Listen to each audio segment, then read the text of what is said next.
আপনার ভালো থাকাটা যদি কারোর মনে বিষাদের কারণ হয়, অথবা মেনে নিতে কষ্ট হয়, কিংবা আপনাকে নিয়ে সমালোচনা করে, তাহলে বুঝে নেবেন আপনি সঠিক পথেই আছেন।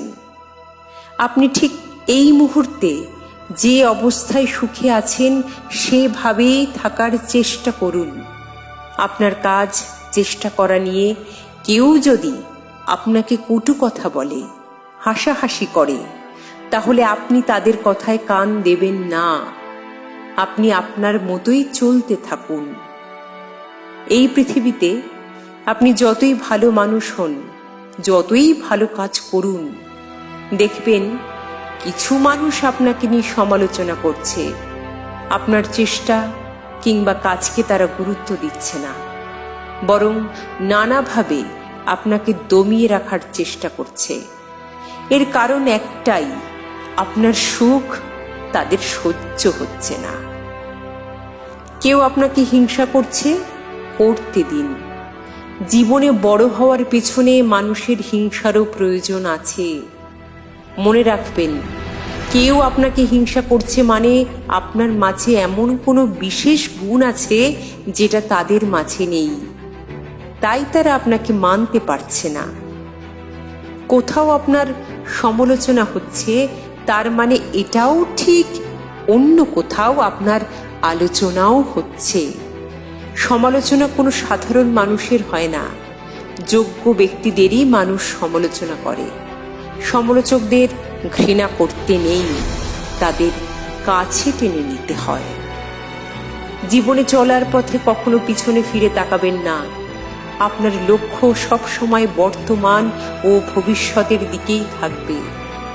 ডাস্টবিনে ময়লা ফেলে আমরা কেউই দেখতে যাই না ময়লার কি অবস্থা। ঠিক তেমনি জীবনে যেটা ঘটে গেছে, যেটা চলে গেছে, সেটা নিয়ে ভাববেন না। হরিণ ঘন্টায় 100 কিলোমিটার ছুটতে পারে, আর সিংহ 80 কিলোমিটার ছুটতে পারে। তবুও হরিণ সিংহের কাছে শিকার হয়, কারণ হরিণ যখন ছোটে তখন সে বারবার পিছনে ফিরে সিংহের দিকে তাকায়, যার জন্য তার গতি কমে যায়। কিন্তু সিংহ যখন ছোটে তখন ডানে বামে পিছনে কোথাও তাকায় না, যার জন্য সিংহ শিকার করতে পারে। জীবনও ঠিক এমনই, কখনো পিছনে ফিরে তাকাতে নেই। সফল ব্যক্তিরা ব্যর্থ হলে কখনো পিছনে ফিরে তাকায় না, বরং পিছনের শিক্ষাকে পুঁজি করে সামনে এগিয়ে চলছে বলেই তারা সফল। তাই কে কি বলল এসব নিয়ে পড়ে থাকলে চলবে না, বরং নিজের মন কি বলে সেটাকেই বেশি প্রাধান্য দিতে হবে। আপনি জীবনে যত বড় মহৎ ব্যক্তি হন না কেন, আপনার 2-4টে হেটার্স থাকবেই। এটাই মানুষের ধর্ম। মনে রাখবেন, হেটার্স গুণীদের হয়, মূর্খদের নয়।